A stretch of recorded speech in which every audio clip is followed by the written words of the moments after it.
আরো জোরে বলেন। বলল আল্লাহ গায়েব, এটা যারা বিশ্বাস করবে, যারা মানবে, এই ছন্দ জানা পড়বে সবাই মুশরিক হয়ে যাবে, কারণ আল্লাহ গায়েব না হাজির। আল্লাহ বলেন কি,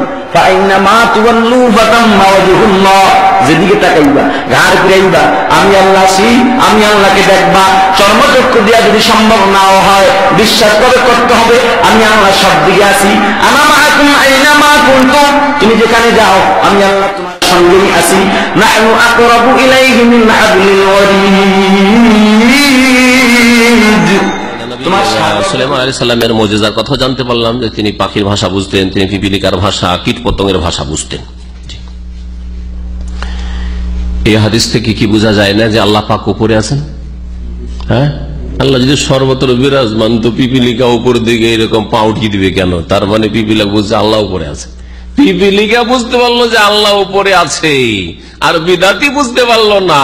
হ্যাঁ, এত মগজ থাকার পরেও আর জ্ঞান বুদ্ধি থাকার পরে বুঝতে পারল না যে আমানতু মান ফিস সামাই, হ্যাঁ, আর রহমানু আলাল আরশিস ইস্তাওয়া, আল্লাহ আরশে সমুন্নত, আল্লাহ আসমানের উপর সৃষ্টির ঊর্ধ্বে আছেন, এই কথা বুঝতে পারলো না। অথচ তার নেচারও বলছে যে আল্লাহ উপরে আছেন। সেও যখন দোয়া করে তখন তার মনটা, তার ফিতরাত, হ্যাঁ, তার মন উপর দিকে চলে যায় যে দেনওয়ালা উপরে আছেন। এমনকি হিন্দুরাও বলে উপরওয়ালা, বলে না? উপরওয়ালা কেন বলবে? বলিস হ্যাঁ, সর্বত্র বিরাজমান ওয়ালা বলতো।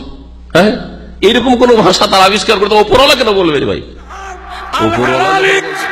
যখন কান্না শুরু করেছি, একবার উঠে দেওয়ায় আবার জমিনে গড়ায় দুলা বালু উড়াই দেয়। নবী গো, আপনি পৃথিবীর থেকে বিদায় হয়ে গেলেন, আমি জানিও না।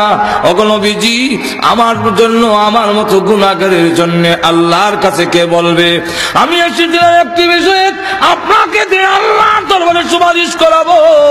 ওগো নবীজি, আপনি পৃথিবীর থেকে বিদায় হয়ে গেলেন, অস্থির বেকার হয়ে যখন কান্দে, এমনি শুনে রওজা শরীফ থেকে আওয়াজ আসতেছে, এ মুহাম্মদ ইবনে আর কান্দিস না, আমি রওজা শরীফ থেকে তোমার জন্য আল্লাহর কাছে দরখাস্ত করেছি, মহান আল্লাহ তোমার দরখাস্ত মঞ্জুর করে নিয়েছে। অসংখ্য ঘটনা।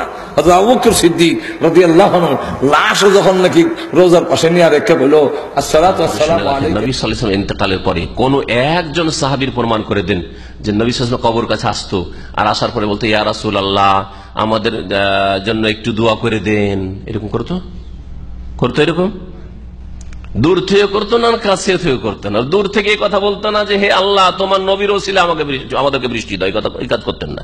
আর কাছে এসে কথা বলতেন না যে ইয়া রাসূলুল্লাহ, হ্যাঁ, যদি নবী সাল্লাল্লাহু আলাইহি ওয়াসাল্লাম দুনিয়ার মতো জীবিত, তাদের কাছে যেমন আমাদের মতো জীবিত, ওরা বলছে জীবিত হলে এসে কবর কাছে এসে বলতেন যে ইয়া রাসূলুল্লাহ, আমাদের জন্য একটু দোয়া করে দেন, অনাবৃষ্টি দেখা গিয়েছে, মহামারী হয়েছে, এই হয়েছে, সেই হয়েছে, একটু বালা মুসিবত দূরের জন্য দোয়া করেন। কখনো তো দরখাস্ত করেননি। তাই ভাষ্যকার বলছেন আল্লাহ বাসসাম, আন্না সাহাবাতা মা কানু ইয়াতুনা ইলা কবরিন নবী সাল্লাল্লাহু আলাইহি ওয়াসাল্লাম, নবী সাল্লাল্লাহু কবর কাছে তারা আসতেন না সাহাবীরা। ফায়াতুলুবুনা মিনহু দুআ, আর তার কাছে দোয়া তলব করবেন যে হে আল্লাহ রাসূল, একটু দোয়া করে দেন। ওয়া ইয়াতাওয়াসসালুনা বিযাতি ওয়াজহি ইলাল্লাহি তাআলা, তার ব্যক্তিত্বকে নিয়ে, তার মর্যাদাকে নিয়ে ওসিলা পেশ করবেন যে হে আল্লাহ, তোমার নবীর ওসিলায়, তোমার নবীর মর্যাদার ওসিলা আমাদেরকে এই দান করো, সেই দান করো। এরকম দোয়া তারা করতেন না। কেন? লিইলমিহিম, তারা ভালো করে জানতেন, আন্না দুআহু ইনকাতা বিওয়াফাতিহি আলাইহিস সালাতু ওয়াসসালাম, নবী সাল্লাল্লাহু আলাইহি ওয়াসাল্লামের ওয়াফাতের সাথে, ইন্তেকালের সাথে নবীর দোয়া কি হয়ে গেছে? বন্ধ হয়ে গেছে। নবীর দোয়া কি হয়েছে? বন্ধ হয়ে গেছে। এই জন্য আমিরুল মুমিনিন ওমর বিন খাত্তাব রাদিয়াল্লাহু আনহু আব্বাসের কাছে দোয়া চেয়েছেন। কি চেয়েছেন? আইয়াদুল্লাহ তাবারাকা ওয়া তাআলা লাহুম বিসসুকিয়া, দোয়া করেন আল্লাহর কাছে, দোয়া চেয়েছেন, ব্যক্তিত্বকে পেশ করেন নাই।